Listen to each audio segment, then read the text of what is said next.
Entonces era el tercero.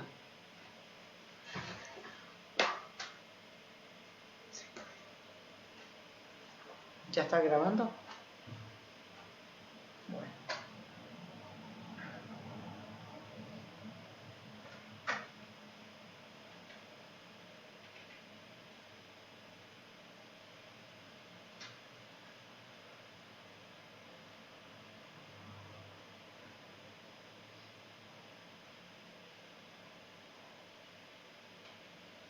Yo no me escucho en acá nada.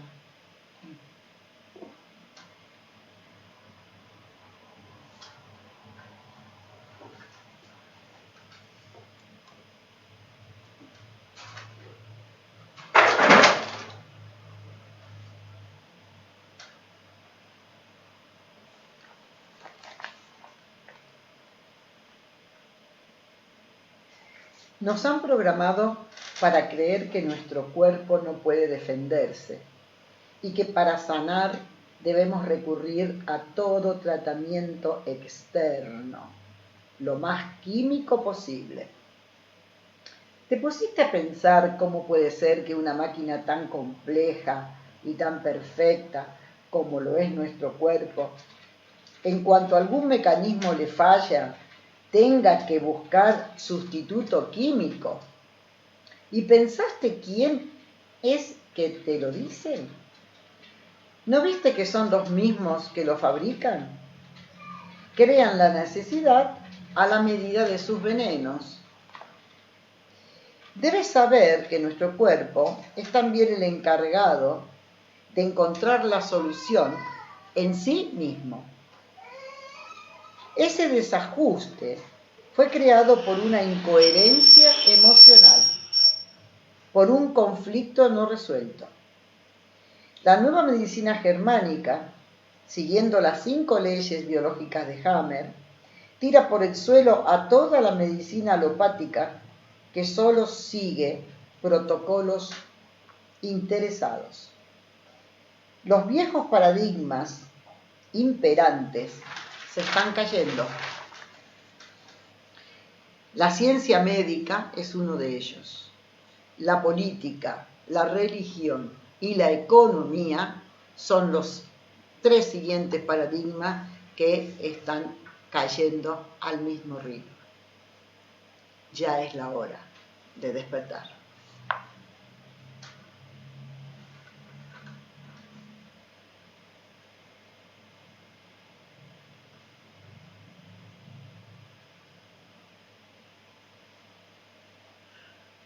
Muy buenas tardes, ¿cómo estás, Rubén? De entrada nomás me saludo. ¿Cómo va? ¿Cómo estás? Bueno, yo no voy a hacer siempre lo mismo. No. Te tengo que agarrar improviso. Muy bien, todo muy bien. Me tiene preocupado la hepatitis esa que anda dando vueltas por ahí. Sí, eso es lo que quieren, que te preocupes. ¿No ves que siempre que hay algo nuevo? Y me tienen asustado también. ¿Sí? Bueno, desasustate, que no tiene... Un día vamos a hablar del miedo. Sí, es que el miedo es uno de los... Hoy podemos empezar a iniciar algo sobre el miedo, porque el miedo es una de las emociones viscerales que hay que tener en cuenta para esto en la biodescodificación. Bueno, vamos a decir que estamos en Radio Comechingones, www.comechingones.com.ar, y por la aplicación Radio Comechingones, y también por el 3544-533-922 nos pueden llamar, mandar WhatsApp, hacer lo que quieran, porque nosotros vamos a hablar hoy, vamos a tocar el tema este que continuamos, es continuación del viernes pasado y probablemente no lo terminemos nunca, como es todo esto que forma parte del despertar, porque es una manera de ver la medicina no desde lo tradicional, sino desde nuestro propio cuerpo. Desde el síntoma. Exacto, pero a ver, no sé si lo decías en serio o en broma con el tema de la hepatitis. Un poco y un poco. Un poco y un poco. Porque te digo la verdad, si entiendo que vos tenés un nene chiquito, pero esto forma parte de lo mismo. Ahora dicen que hay 8 casos en Jujuy, pero dicen que no es para alarmarse. Después ahora apareció un caso en Rosario, uno solo, una hepatitis, un chico que necesita un trasplante. Pero realmente no hubo hepatitis antes. Por ejemplo, en Rosario es un caso. ¿Y cuántos casos debe haber habido de hepatitis graves? Pero es todo lo mismo. Es todo. A ver, ¿qué es lo que tenemos que hacer? Yo tuve hepatitis de chiquito. El asunto no es tanto la hepatitis en sí, o la enfermedad en sí, o el nombre que le pongan, sino el tratamiento mediático y cultural que se hace con todo eso, porque después lo que generan es toda una energía y una matriz de energía donde estamos todos asustados, o por lo menos hay una mayoría asustada que después genera toda una cuestión. Pero ¿por qué te crees que hacen esto? Porque la manera de que se bajen las defensas, tanto las defensas físicas como las defensas emocionales y como bajar toda posibilidad de que la gente vaya despertando de a poco, es tenerlos manejados con el miedo. Siempre hay un miedo de algo. O sea, ahora pareciera como que no, porque van a seguir apareciendo con más cosas, pero parece que de vez en cuando te dicen que hay del bicho hay positivo no sé cuánto, y que ahora hay una cepa nueva que es que quieres que sepa, pero que entonces te dicen, ¿no? Que es muy contagiosa, no sé cuánto, pero no tiene internaciones ni es letal. Bueno, entonces deja de joder, basta de decir cosas para impactos, primeros impactos y después se retractan. Sí, el problema es que hay una comunidad de personas, un grupo de gente, un pueblo, algo, audiencia, le decíamos en la facultad, que está ávida de consumir ese tipo de información. Claro, y a esos son... ¿Por qué están ávidas de consumir ese tipo de información? Porque no tienen... Y no otras, ¿por qué las buenas noticias en general no son noticias? Porque hay una necesidad de seguir viendo que el sostén de tu vida y tu sentido de vida está afuera. Cuando todo afuera esté bien, yo voy a estar bien. Mientras ese sea tu plan de vida, pero me refiero no a una vida material, sino a una vida espiritual, material, emocional, todos los aspectos de la vida, si uno lo mira afuera, te das cuenta que jamás se satisface. Porque yo el día que tenga todo en paz, voy a estar bien. El día que mi familia se lleven todos bien, voy a estar bien. El día que no haya enfermedades, voy a estar bien. No va a pasar eso. Es que estás poniendo tu bienestar, tu felicidad, tus objetivos de vida, en que algo tiene que estar pasando afuera. Entonces, como ese es un gran porcentaje de la gente que vive en ese materialismo, porque así fue programado. Yo hoy empecé hablando de que fuimos programados. Escuchame, yo también fui programada. Me estoy desprogramando de una manera consciente, porque al final es elevar la conciencia, elevar el estado de conciencia. O sea, a medida que vas elevando el estado de conciencia, cuando te empezás a dar cuenta que hay cosas que no son como te lo dijeron, pero no todo el mundo quiere, y ya no estoy hablando de que no sepan, no puedan, no quieren darse cuenta de toda la mentira que han estado viviendo. De otra decían, más que mentira, podríamos decir, bueno, programas, ¿no es cierto? Nos programaron de esa manera y nos establecieron unos patrones que eran inobjetables y fueron así durante décadas. ¿Cómo vas a objetar la medicina? ¿Cómo vas a decir que si tenés un cáncer tenés que ir a curártelo y ponerte la quimio? ¿Cómo vas a decir si tenés, diabetes, no te tengas que poner insulina, si es del tipo de diabetes del tipo 1? Entonces, todo es así, es como la palabra. Vos sabés que no me encuentro bien. ¿Sí, fuiste al médico? Ha sido siempre esa. Ah, claro. Y bueno, ¿y por qué no vas al médico? ¿A qué? ¿Qué le voy a decir al médico? No, bueno, porque ¿y qué te hace el médico? El médico te manda a hacer un montón de análisis, te hace hacer un montón de estudios y después, en base a la interpretación de esos estudios, él te va a decir. Pero realmente hay veces que vas, por ejemplo, una gran mentira, hacerse chequeos. Yo sé que lo que estoy diciendo, estoy segura que Peralta me diría que tengo razón. Ayer estuvimos grabando con Peralta. Ah, bueno, es un divino. Tengo que ir a verlo, por cierto. Me duele la rodilla. Yo voy a ver a Peralta. No voy a ir a otro médico. Entonces decimos, tenés que ir a ver una serie de factores, una serie de cosas, y tenés que ir al médico a que te diga algo que realmente estás poniendo todo de manos de un señor que depende como le dé la gana, va a decirte una cosa, te va a decir la otra. Yo muy pocas veces he ido al médico, por eso a mí tampoco me cuesta mucho, yo no soy de ir al médico, no conozco los médicos, nunca sé los médicos que me tocan, porque nunca pero nunca, no de ahora, nunca. Entonces hay otras maneras y otras cosas. Si por ejemplo, no sé, yo creo mucho más en ir a hacerme, mira que te estoy haciendo publicidad, Andresito, prefiero ir a hacerme terapia neural antes que ir a un médico alópata que me vaya a hacer 1500 radiografías para que me diga que no sabe lo que tengo en la rodilla porque a lo mejor está un poco inflamada, ponele, ¿no? Entonces yo no pierdo el tiempo en eso. No, me parece mucho mejor ir a buscar la causa de lo que de ese dolor de rodilla o de ese dolor de algo, ¿no?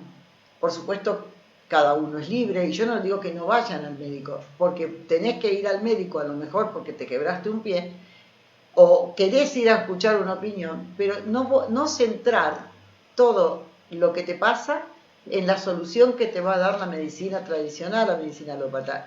Ahí está el pequeño clic. O sea, sí, bueno, puedo ir al médico, como puedo ir a ver a otro médico, como puedo ir a ver al médico chino, como puedo hacer una bio, y voy viendo a ver a quién, con quién resueno mejor. Pero lo más importante es que yo no centre mi sanación en alguien externo, sino incluso en un acompañante en bio como soy yo, tampoco yo voy a sanarte.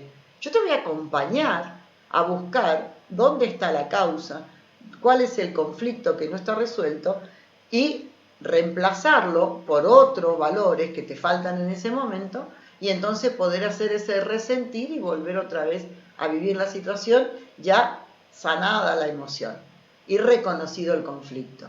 Pero el trabajo no lo voy a hacer yo, el trabajo lo vas a hacer vos. Y el trabajo que tengas que reconocer, tomar conciencia y hacer los cambios pertinentes que tengas que hacer en tu vida, ya no por esa enfermedad o ese síntoma, sino porque ese te viene a avisar cuántas cosas tenés que cambiar. Lo mismo que para el síntoma lo tenés que cambiar para el resto de los aspectos de tu vida, ¿no? Entonces, ¿dónde radica ese despertar? Radica en decir, no me voy a creer todo lo que me han dicho hasta ahora por sistema. O sea, por el hecho de que me lo dijeron y siempre fue así, ya no entra dentro de mi capacidad o de mi manera de ver la vida. Ya todo lo que ha sido de tal manera toda la vida y siempre ha sido así, ya está puesto en tela de juicio. Poner en tela de juicio todo lo que dimos como cierto sin objetarlo nunca. Entonces, por eso ciencia, política, religión y economía van cayendo como paradigmas inexpugnables como eran. O sea, ¿cómo vas a contradecir a la política? ¿Cómo vas a contradecir? La política me refiero a la manera de ejercer la política. A ver, no, la democracia fue el mejor invento, lo mejor es la democracia. Espérate. No sé cómo era la democracia de los griegos, pero evidentemente la democracia que vivimos no es exactamente un sistema político que no tenga fallas, tiene millones. Entonces, la manera de generar ingresos, la manera de gestionarlo, la manera de administrarlo, la manera de que la economía, incluso la macroeconomía que maneja el mundo, es toda una farsa. Es toda una farsa, todo viene de situaciones, o sea, las crisis están manejadas. Vos que querías hablar un poco de PPT, lo que podemos hablar si querés un día es de todo lo que hay de farsa en el sistema mundial de política y de economía. Todo, de ciencia y de religión, todo está manejado por lo mismo. Ya estamos en vivo también por Facebook, sin imagen, pero sí con audio, para que bueno, no corten, para que no te persigan más. No, para que no me persigan.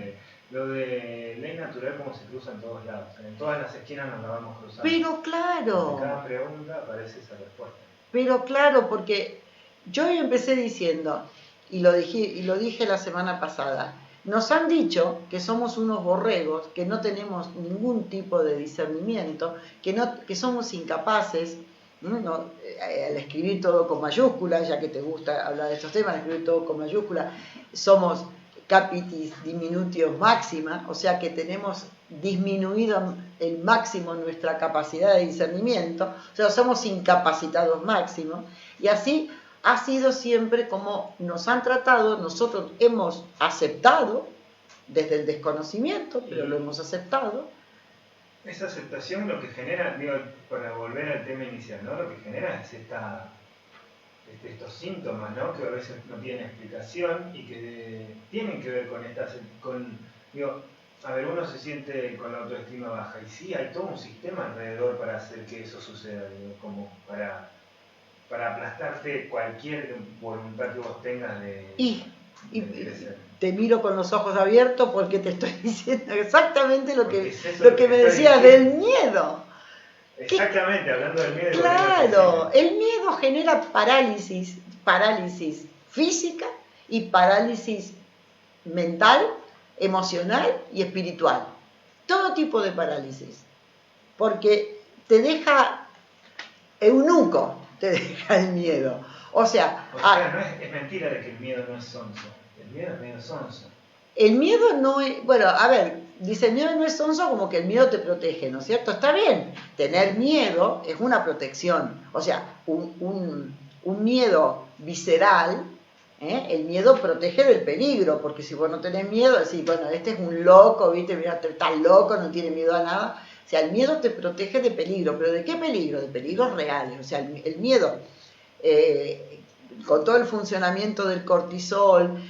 De esa manera nosotros generamos el manejo de nuestro, con el miedo, anticipándote, o sea, es el estrés, anticipándote a un peligro real. Pero también, todo eso también se genera un peligro que es simbólico. O sea, si yo creo que es peligroso que ahora se venga una hepatitis, capaz que hepatitis ya no lo podemos decir más, vamos a estrenar las últimas veces que podamos decir hepatitis, enseguida. En ese momento, ya entonces ya se está instaurando un miedo, como pasó, es que lo mismo, pasó con el COVID, que enseguida eso generaba un miedo, pánico, a mí no, vos tampoco, la mayoría de la gente que a mí me rodeaba no le generaba, pero la gente hay gente que todavía sigue hasta acá arriba tapada, ¿no?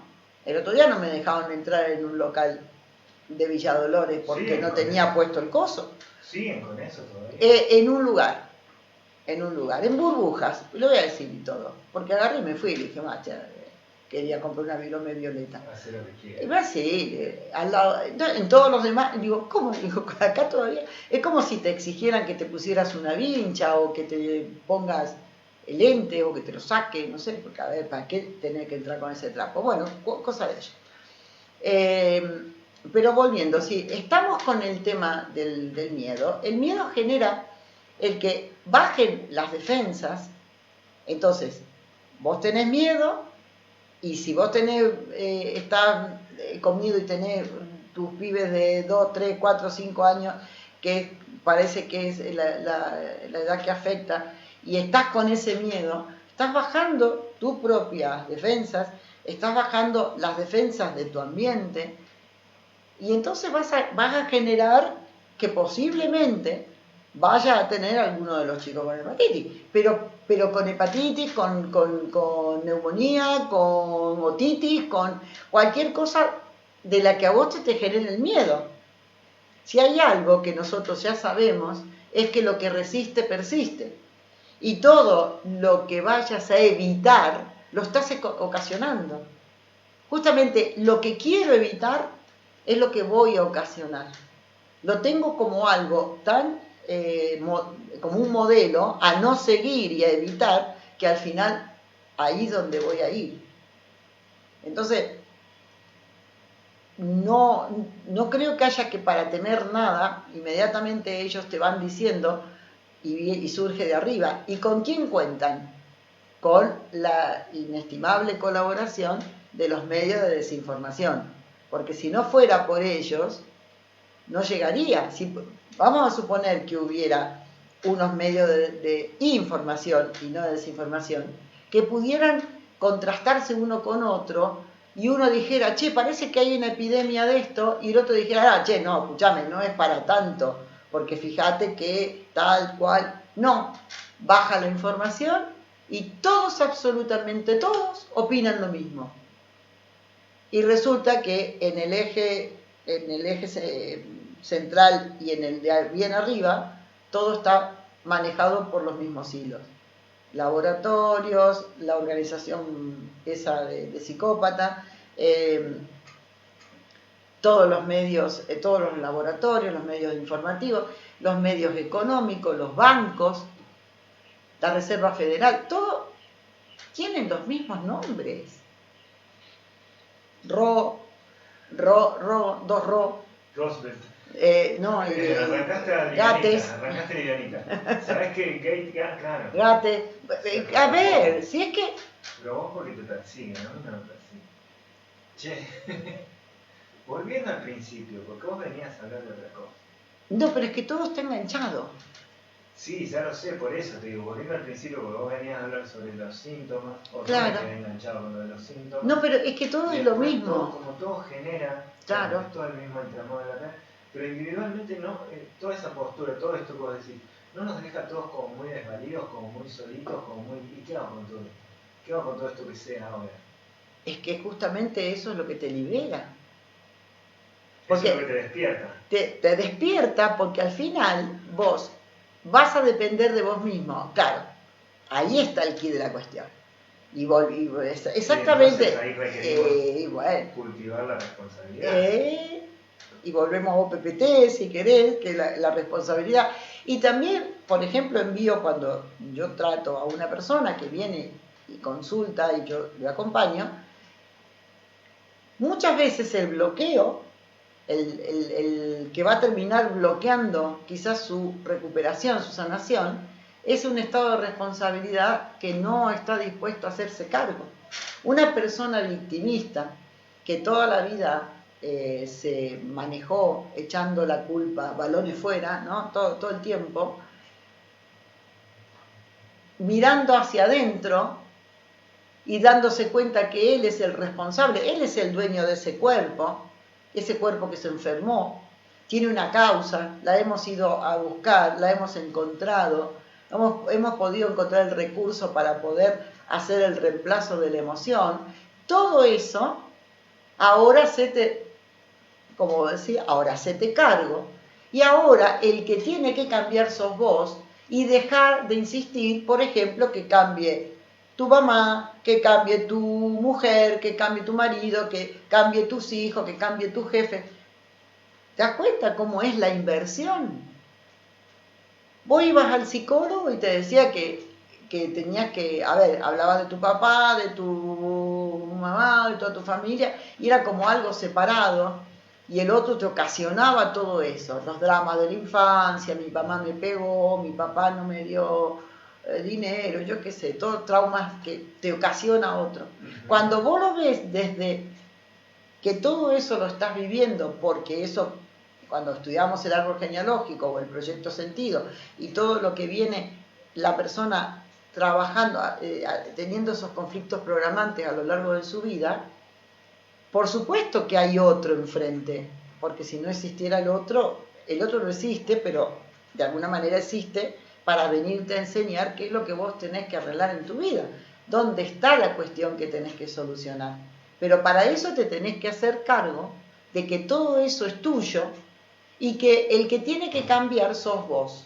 Si vos querés tener una buena relación con el otro, vos tenés que cambiar vos.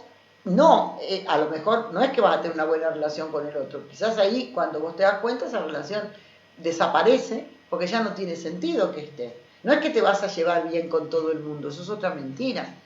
Sino que vas a empezar a darte cuenta que no es el que a vos te haga daño, te contesten mal o qué sé yo, pase cualquier cosa que te ocasiona un drama. Porque estás buscando que te reconozcan. Cuando vos estás buscando que te reconozcan, porque de esa manera vos te sentís más útil, te sentís que estás sirviendo, te sentís que te quieren, vas buscando reconocimiento, claro, te tenés que hacer cargo de eso. Y ahí es donde cuesta salir. Pero te tenés que hacer cargo de que el otro está ahí y vos sos el que querés que el otro te diga, te agradezca, te dé cariño, porque vos no te lo das a vos. ¿Eso se aprende o se recuerda o se practica? Y un poco, digamos, un poco de todo. Primero es darte cuenta. Si no te cae la ficha, no vas a poder hacer un ejercicio diario. Te tiene que caer la ficha y darte cuenta que esto que yo estoy diciendo, vos lo estás sintiendo que realmente es así. Si no es una postura, es una posición que tomás frente a un espejo diciendo, ahora voy a hacer tal cosa de la boca para afuera. Eso tampoco sirve. Por eso una de las cosas que tiene que suceder es que caiga la ficha, es muy simbólico que se dice en Argentina, ¿no? Me cuesta cuando hablo con alguien de España porque lo de caiga la ficha ya no existe, pero es eso, cuando te das cuenta que vos sos el causante de todo. Entonces, por eso el para qué y no el por qué. Viste que esa preguntita que te gusta, ¿no? Sí. Cuando nuestro cuerpo, que tiene todo un engranaje complejo y perfecto, y yo no estudié medicina, lo que estoy es conociendo el funcionamiento del cuerpo a través de después interpretar dónde viene la falla física, orgánica, ocasionada por un conflicto emocional, que me da mucha risa cuando los médicos ahora están diciendo, sí, eso es emocional. Y yo cuando me lo cuentan, digo, decir a tu médico que todo es emocional. No existe una cosa que no sea emocional. Ah, bueno, pero si alguien se rompe una pierna no es emocional. Ah, no, también es emocional. Rompete una pata. Rompete una pata y también es por una causa emocional. Es un conflicto que no está resuelto y viene el inconsciente biológico y lo resuelve. Yo lo que te propongo es hacer un pequeño corte. Dale. Continuamos con ya la hora de despertar. Perfecto. Y para el siguiente bloque, ¿qué tenés en mente? No, que quiero continuar con esto porque no dije nada todavía. Todavía no empezamos. Claro. Ahí está. Yo me acordé de algo. Tenemos 4 minutos.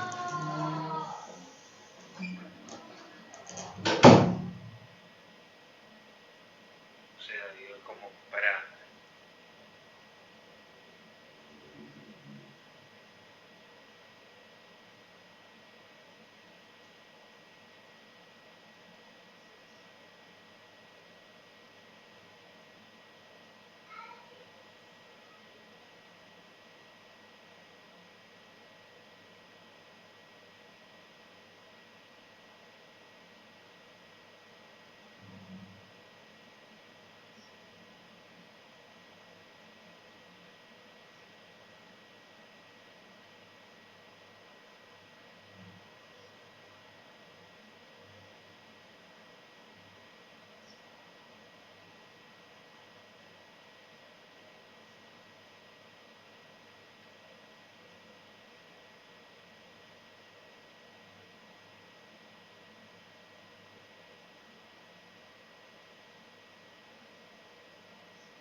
Buenas.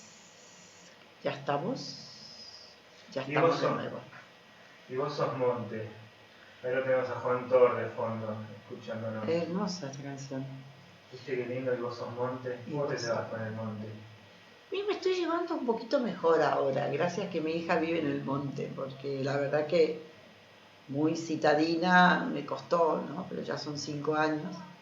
Ya por lo menos los sapos le hablo y no me molestan. Tengo una arañita en mi casa que se llama Gertrudis.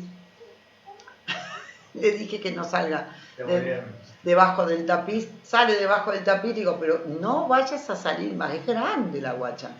Pero le dije que si no me molesta yo no la voy a molestar. Bueno, eso es imposible de pensar hace 5 años atrás. Y eso que yo no vivo en el monte, que estamos viviendo, parece ciudad esto, ¿no? Al lado, pero en el monte. Aprendí mucho de mi hija.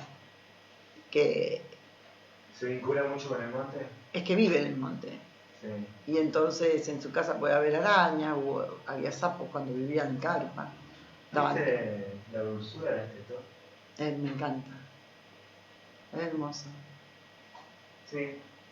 También tiene que ver con eso, ¿no? Un poco los síntomas de lo que somos, de lo que también las elecciones que hemos ido tomando, la forma en que vivimos. Todo. La coherencia, ¿no? Que buscamos, ¿o no?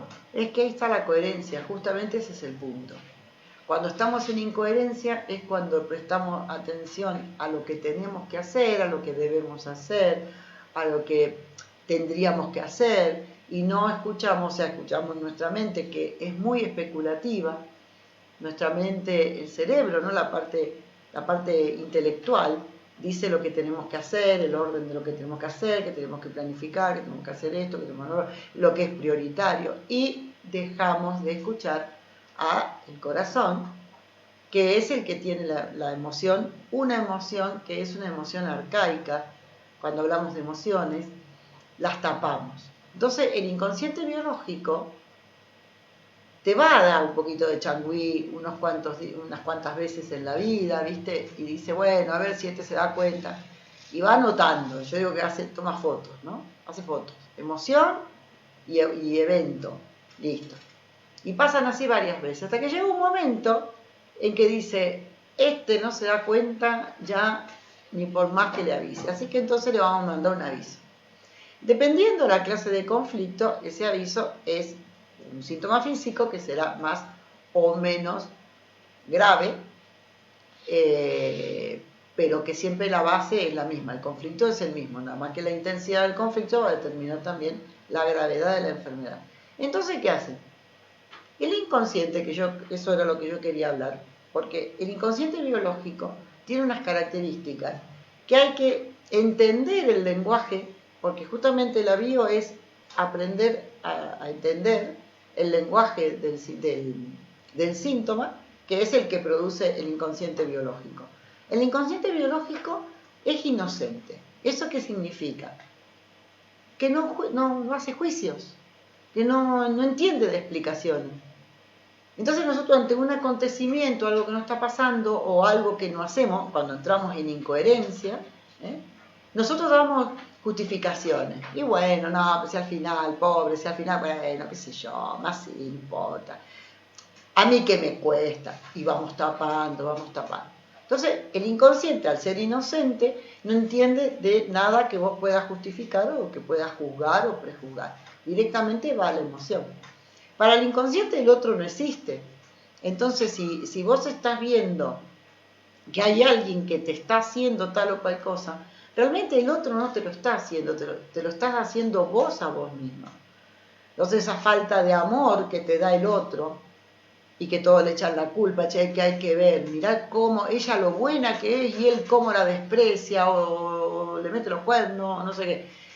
Resulta que el otro le está dando a ella, lo está haciendo de espejo y la que no se está queriendo es ella.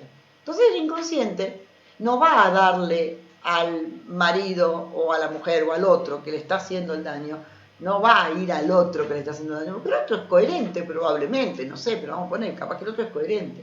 La que está en incoherencia es la persona que está sufriendo ese maltrato del otro porque realmente ella es la que se da el maltrato, si esa falta de amor se la da a la misma persona. Entonces, el otro no existe. Y hay que interpretarlo también. El inconsciente no distingue lo real de lo imaginario. A ver, yo tenía una vez un caso, una mujer que había tenido... El inconsciente es inocente. El inconsciente no distingue lo real de lo imaginario. Y lo otro es que el otro no existe. Y el otro no existe. Entonces, al no entender, y también es atemporal, o sea, da lo mismo que haya pasado hace a tu abuelo y ahora te está pasando a vos. Es lo mismo, porque todo se mantiene sin tiempo. Pero, por ejemplo, lo real y lo simbólico es algo, o imaginario, es algo que hay que tenerlo muy en cuenta. Porque hay veces nosotros vamos a lo real, ¿no? No, pero si no pasó de tal manera, a lo mejor decís una falta de, por ejemplo, qué sé yo, con el hígado, ¿no? Una carencia, una hambruna. Yo puedo haber un engrosamiento del hígado porque hay una emoción de carencia, un sentimiento de carencia, de que no tengo, de que no voy a tener para comer, entonces tengo que hacer el almacén más grande, ¿no? Y realmente no está pasando eso, pero yo creo que sí. Yo creo que si no tengo ya las 2 latas de tomate, porque solamente puedo comprar una, o porque a lo mejor me quedo sin ninguna, realmente eso no es hambre, pero como hay una resonancia de carencia que viene de guerras, de historias pasadas de hambruna, el inconsciente no distingue lo real de lo simbólico. Entonces, simbólicamente, eso puede llegar a ser hambre, aunque no lo sea. Por ejemplo, hablamos de, cuando hablamos de la madre o hablamos del padre, real o simbólico, porque puede ser a lo mejor, o el hijo, por ejemplo, en cáncer de mama, decir, bueno, pero no tiene hijos. ¿Y cómo le dio un cáncer de mama del lado de un cáncer de mama izquierda, de una mujer diestra? Bueno, no tiene hijos. Sí, pero está que tiene sobrinos, que son como hijos. Entonces, real o simbólico.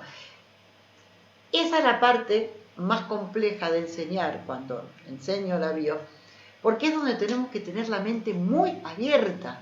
Porque ahí, cuando vamos al momento para ir a localizar qué fue lo que le pasó, cuál es ese conflicto, que no lo pudo resolver porque entró en incoherencia, está en un nivel inconsciente, conscientemente está tapado, y mientras más grave es la enfermedad, menos lo ve la persona, porque trabaja con la mente, y esto está en el inconsciente. Entonces hay que ir con el lenguaje, y el lenguaje de un niño pequeño, como el inconsciente, es inocente, no entiende nada más que la emoción arcaica, y no distingue lo real de lo simbólico. Entonces, ¿saber lo que es ir con una mente muy arquetípica, muy cuántica, a ir a ver, y sin juzgar nada? Porque imagínate, una de las características del impacto emocional que va a causar es eso que tenemos que ir a ver, es que tiene que ser vivido de manera dramática y que no tenga una solución satisfactoria.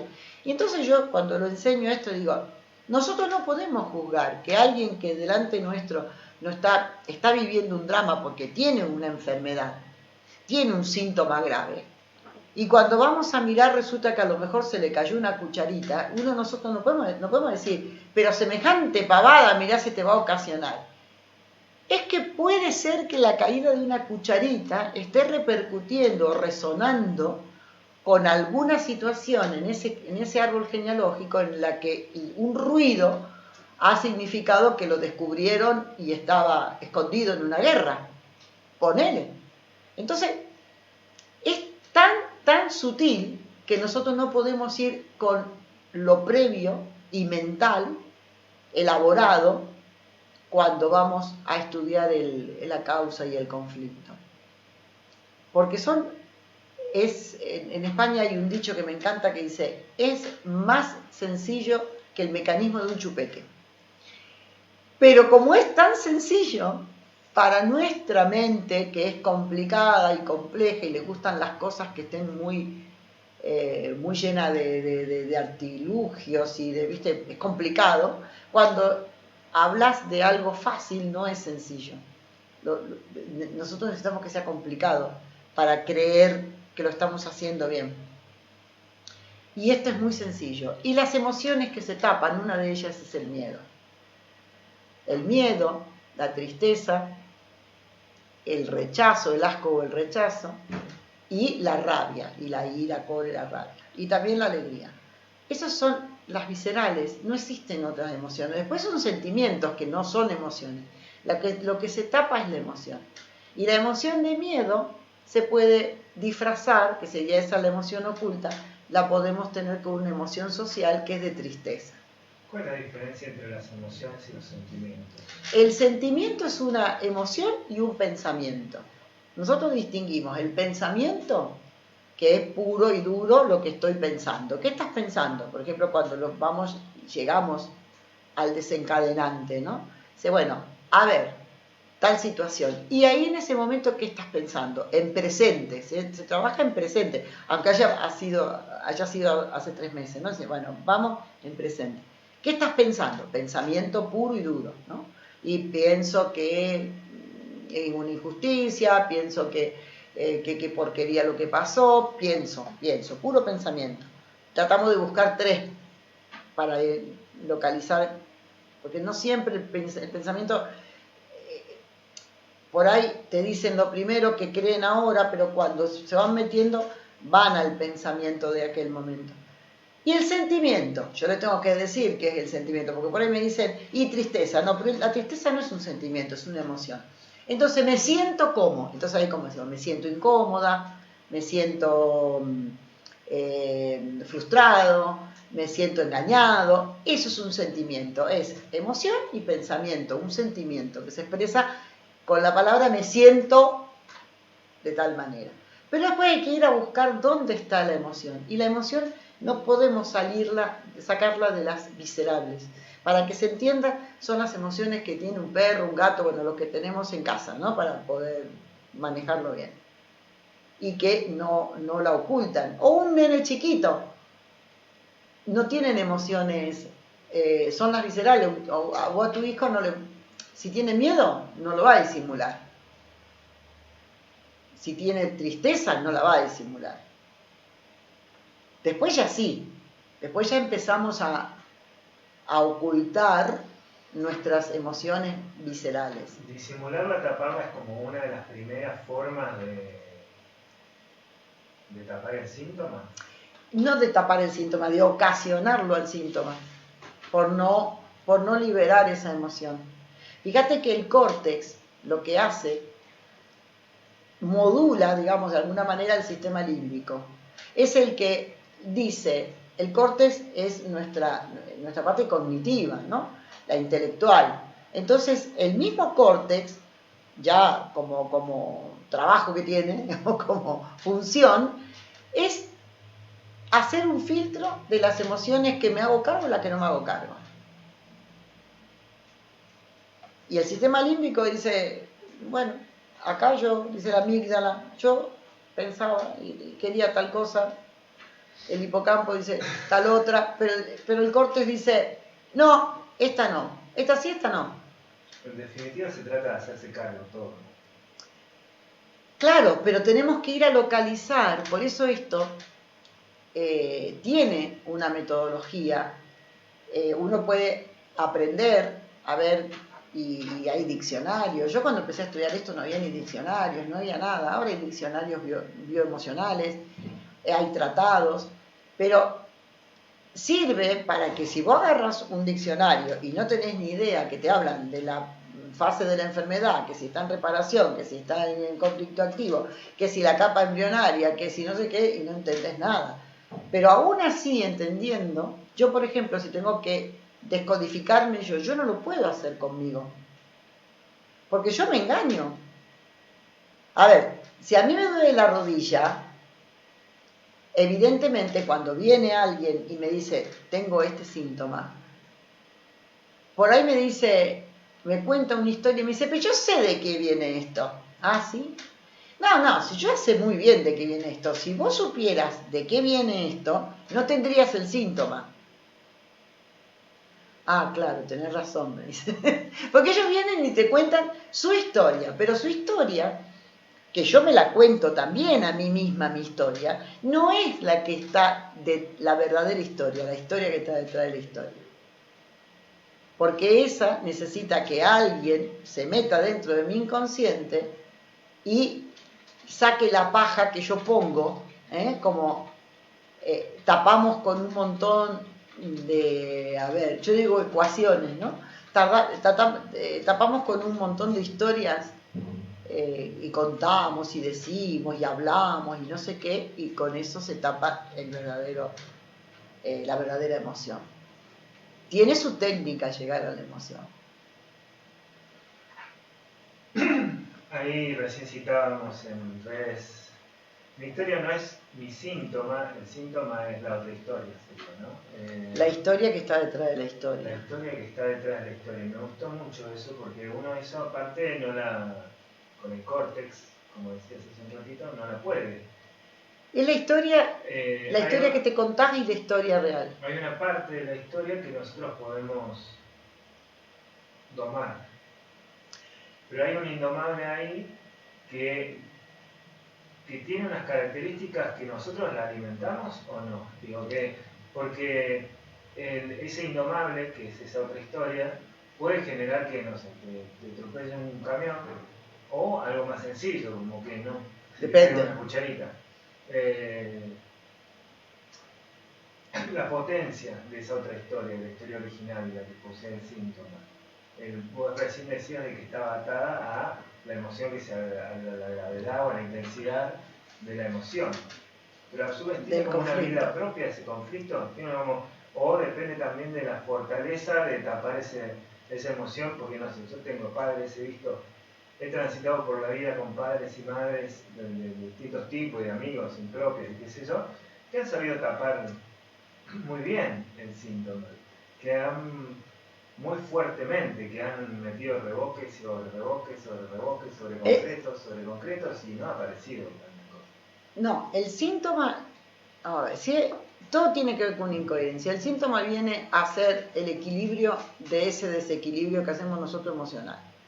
Si no aparecen síntomas y la vida ha ido transcurriendo prácticamente sin síntomas físicos y sin muchas molestias conductuales, se manejó todo muy bien, pero se manejó bien aunque se tapa conscientemente. Por ejemplo, yo puedo decir, yo conscientemente sé que esto y esto, y yo lo tengo bien elaborado conmigo, bueno, y puedo no sacarlo de ahí, pero yo ya lo saqué al consciente. Date cuenta que nosotros tenemos un 97%, bueno, vamos a poner un poquito, el 93% vamos a poner. El 7% es el iceberg, es lo que vemos, eso es lo consciente. El 93% está debajo del iceberg, es toda la parte inconsciente. Y ahí está todas las emociones, está todo el árbol genealógico, está todo lo que nosotros no sabemos. Hay que sacarlo, ir ahí al iceberg y sacar todo lo que hay abajo y ponerlo arriba. De esa manera es cuando nosotros entonces ya manejamos conscientemente. Bueno, eso es otra historia. Ahora lo tengo manejado conscientemente, pero no tengo por qué publicarlo en ningún periódico y hacer de esto una historia y escribir una novela. No tengo por qué hacer eso. Puedo seguir manejándolo, pero yo ya lo manejo para mí de una manera distinta. Entonces, vos me decías de las emociones. Lo que hace el córtex cuando inhibe determinadas emociones es para evitar dolor. Evito el dolor. Si yo tengo que ver que al final fui un hijo no deseado, que me quisieron abortar, que no sé, que mi mamá tenía 16 años, que me dio en adopción y todas esas cosas que al final algunas me las contaron, otras no me las contaron, me las disfrazaron y todo eso. Entonces yo lo que hago es tapar esa parte, prefiero no darme cuenta y prefiero creerme la familia Ingalls que me contaron. Es un poco lo que hablábamos antes de la gente que quiere creer que no le mienten. Es lo mismo. Sí, querer no necesitar, ¿no? No quiero que no me digan que es mentira, porque se me cae todo. Es lo mismo. Hay gente que dice, pero ¿qué hago ahora con esto? Que vos también me lo dijiste antes. ¿Qué hago con esto? Ahora me entero, yo me tengo que hacer cargo de todo esto. Y era mejor quedarme en la mentira. Entonces esas personas nunca se terminan de hacer cargo, y por una fidelidad familiar, y por una comodidad, y por unos beneficios que se obtienen a través de la enfermedad, no se curan, terminan, claro, como tienen que terminar, no se van a curar, por más que han llegado a conocer de dónde viene el síntoma.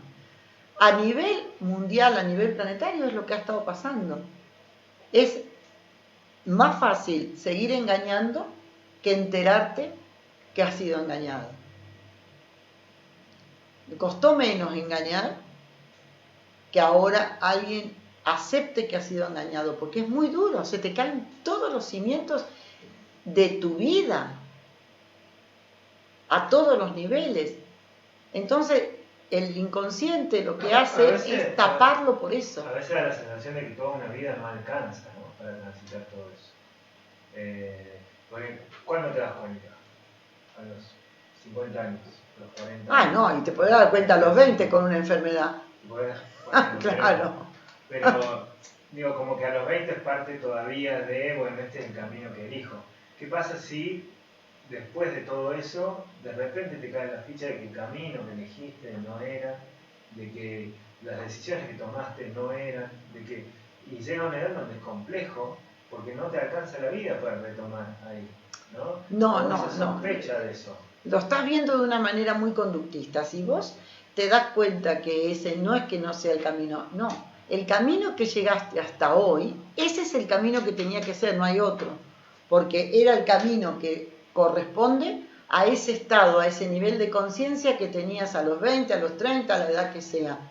Cuando modificás tu nivel de conciencia, ya sea porque te diste cuenta por una enfermedad, ya sea porque te encontraste con una pandemia, ya sea porque viviste situaciones que se te ponen todas las cosas de frente, no es que estuviste equivocado hasta ahora y entonces te tenés que pegar un tiro. Imagínate que yo no tengo 20 años y sin embargo digo, bueno, lo que yo aprendo a vivir ahora o lo que ahora despierto, porque no me creo ya nada de todas las cosas que fueron ciertas durante toda mi vida, no importa que te quede media hora de vida. La cuestión es que vos podés darte cuenta que podés elegir otra cosa. Es a partir de hoy, no lo que hiciste antes. Sí, bueno, pero requiere de un nivel de valentía, de coraje, de soberanía, de libertad. De hacerte cargo. Que va en contra de todo el sistema, en contra de todo. Y justamente eso es despertar. La Matrix, de la película Matrix, es esa, de la primera. Después la última, bueno, fue toda una farsa. Mira, volviendo a eso un poco que hablábamos del monte, vos imagínate, yo viví toda mi vida en una ciudad, en una, en otra, en una más chica, en otra más grande, pero al final en un edificio, o sea que siempre había asfalto, había ciudad. Vos viviste siempre en una ciudad. ¿Vos podías ver en la ciudad lo mismo que ves ahora en el monte? Claro que no. Bueno, y entonces, ¿qué podés decir? ¿Qué ciego que estuve, que no veía, le tenía, qué sé yo, que no tenía la Gertrudis, que mi arañita, ¿no? La mataba un zapatazo, bueno. Es que no puedo pretender en la ciudad ver lo que hay en el monte. No estuve equivocada, no estuviste equivocado, vivías en la ciudad, no en el monte. Entonces, si vos, llevándolo al otro aspecto, si vos estás metido en una dualidad, en una matrix, en un ¿cómo se llama esto? El del hámster, ¿no? En la ruedita del hámster, sí. Y estás en eso y hacer lo que hay que hacer, porque todos hemos hecho lo que teníamos que hacer, teníamos que estudiar, teníamos que terminar la secundaria, empezar una carrera, después teníamos que encontrar una pareja, pues teníamos que tener casarte, tener hijos, bueno, ahora es menos así, pero en mi época era eso, y había que cumplir con todo eso. Yo hoy veo la vida completamente distinta. pero completamente distinta. Pero yo estaba en esa Matrix. Yo estaba en esa. Y cumplía con todo lo que había que cumplir. Yo me casé por iglesia, por civil y por iglesia. Y acá, y después me fui a vivir a España. ¿No te crees que hoy haría eso? Sí, me voy a casar con un tipo y después me voy a ir a vivir con él y a 10.000 kilómetros. Pero yo hice lo que había que hacer. Yo no me puedo arrepentir de eso. No fue un error. En mi nivel de conciencia de ese momento, era lo que tenía que hacer. Distinto sería, y ahí sí está el no hacerse cargo, que te das cuenta de todo eso y sin embargo seguís metido ahí y porque no me atrevo a salir. Entonces sigo en la ciudad, en el simbolismo, ¿no?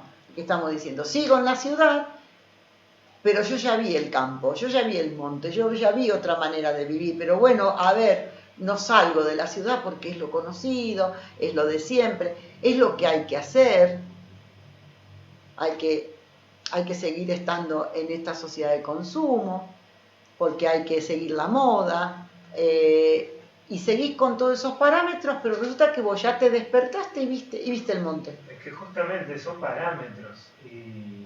Pero no quiere decir... necesitas forma y las formas son parámetros.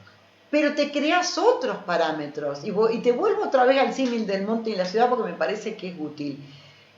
Acá te creas otro parámetro, estás viviendo en un lugar que no podés utilizar los mismos parámetros de la ciudad. Hay gente que quiere hacer eso, por eso se va, porque no puede vivir en el valle con los parámetros de la ciudad. Anda a buscar un shopping, anda a caminar con tacos altos. No hay parámetros. Entonces es que tenés que crear otros.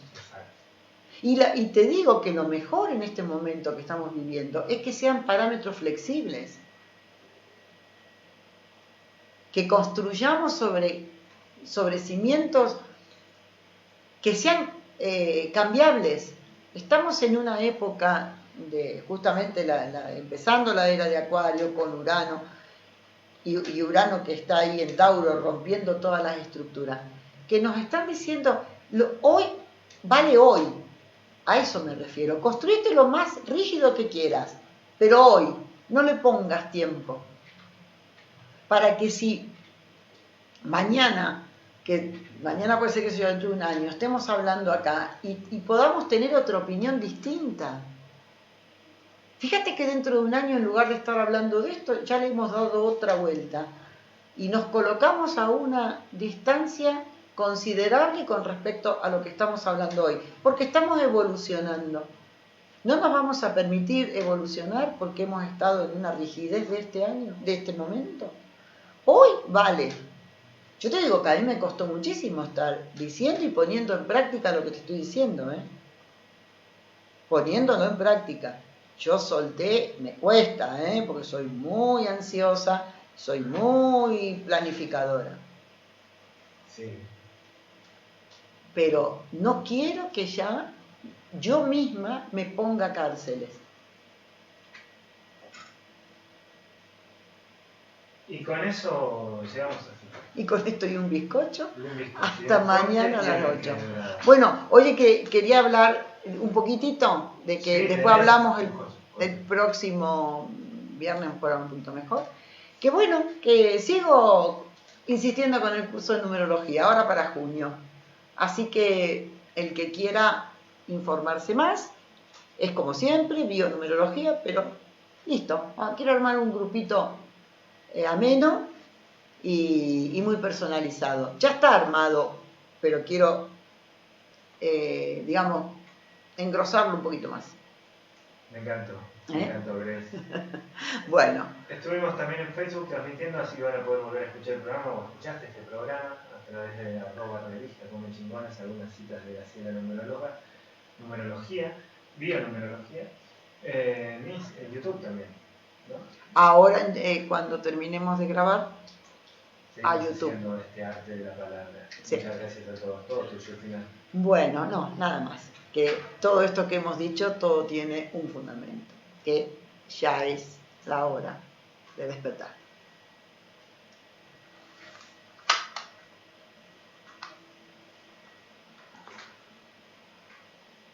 Ay, no sé dónde está acá.